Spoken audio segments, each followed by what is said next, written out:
What's going on, guys? Super Savage 789 here, bringing you guys another video. Today we're doing what Gran Torino trained the Izuku early part 6. In the last part we covered how the finals exams went, as well as the start of the forest camp arc. Due to class 1A being stronger, a few things changed, like Kirishima passing the event this time. Also, All Might was present at the camp and had been giving the kids tips, which is where we left off. Before we get into today's video, I just want to let everyone know Super Savage has an official Discord, more on that at the end of the video. Of course, the Vanguard action squad would still end up attacking the forest, leading to the students having to begin fighting. All Might would be cooped inside with Aizawa, deriding the fact that he can't do anything. Aizawa merely tells him that worrying won't do anything and that the kids right now will be more safer than he will be.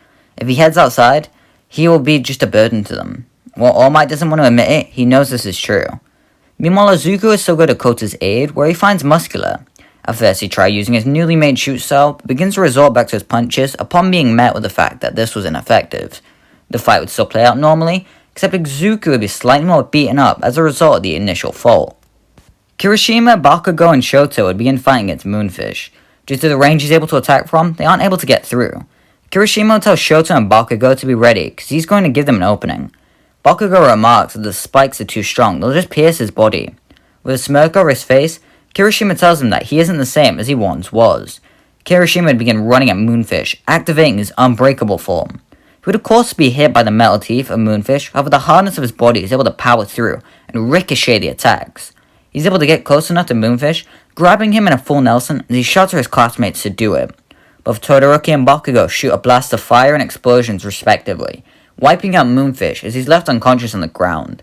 It leaves Kirishima singed and in pain, as he realizes he still has a lot of room to work with that. Bakugo does compliment him on it though, which makes him happy. Over with Izuku, he'd end up meeting up with Shoji. His Shoji isn't fleeing from Tokoyami, weirdly enough though. He tells Izuku that he was with Shinso and Tokoyami when a villain attacked, leading to Tokoyami losing control. Shinso was able to brainwash Tokoyami, and subsequently Dark Shadow, leading to him making a very simple request. Go and defeat the villains attacking the forest. So right now, Shinso is with Tokoyami to keep him in check while they fight villains, using the full extent of Dark Shadow's power. Izuku and Shoji then meet up with Bakugo, Shoto, and Kirishima, where they begin moving to safety. Uraraka and Tsuyu meet up with the group and question where Bakugo and Kirishima is, leading to the group realizing that Mr. Compress has stolen them.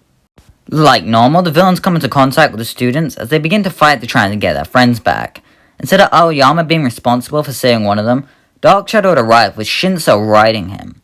Using his large dark claw, Dark Shadow hits Mr. Compress just as he begins to enter Kurogiri's portal, knocking him out and making both Bakugo and Kirishima uncompress. Dark Shadow then turns onto the other villains.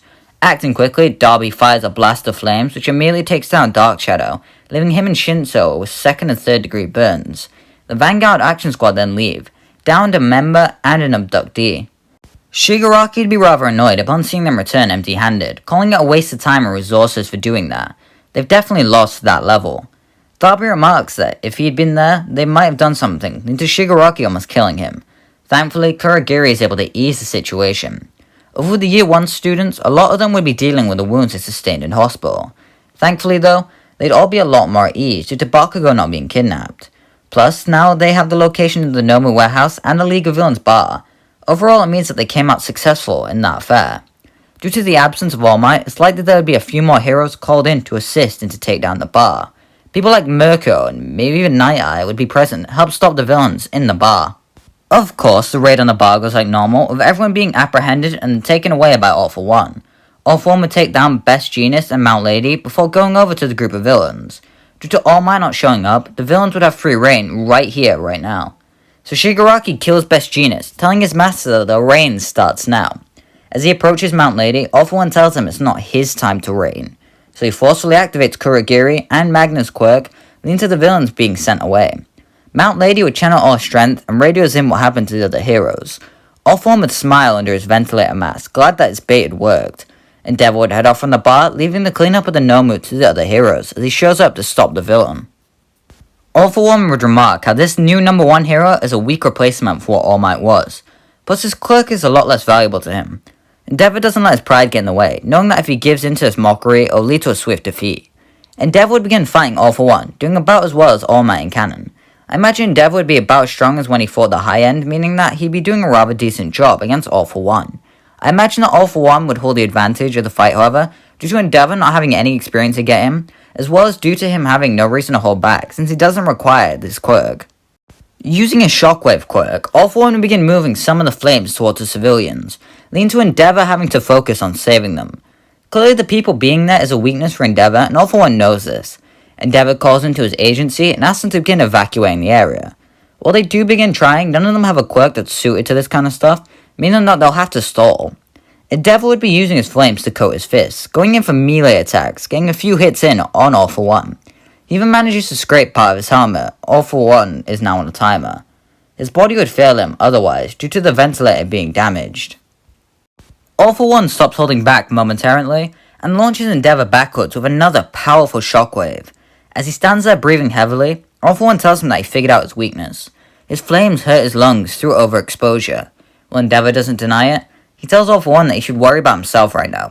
As Endeavor rushes in for another attack, All For One evades and uses his forceful activation quirk onto the number one hero.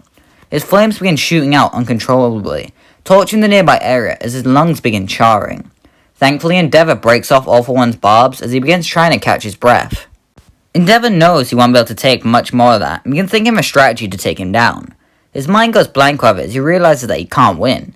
Just because he's number one doesn't mean he's All Might. He's gonna die here, and so will everyone else. His face becomes pale and full of fear, alerting All For One to this fact. He remarks how it's pitiful the new similar piece can't even save himself. He'll have to grant him mercy and kill him with his next attack. His arm would morph and assume the disfigured appearance as he begins to wind up a powerful punch. By now, Endeavor is truly content. He mentally apologizes to family for the pain he put them through. At the very least now, he'll get to be with Toya. He can apologize to him personally. He's snapped out of this trance by someone shouting behind him. "Don't give up, Endeavor! Save us!" He turns around and sees people crying in fear and pain as they watch on in the ruins of the city, being escorted by Endeavor's associates. They all begin cheering him on, but without hope and desperation. With a new fire lit under him, Endeavor turns back to All For One and begins to prepare an attack. His arm begins to be consumed by flames, more ferocious than ever before. He tells All For One that this is where his reign of terror ends. Endeavor and All For One charge each other, the shout of prominence burn lighting up the sky for miles around.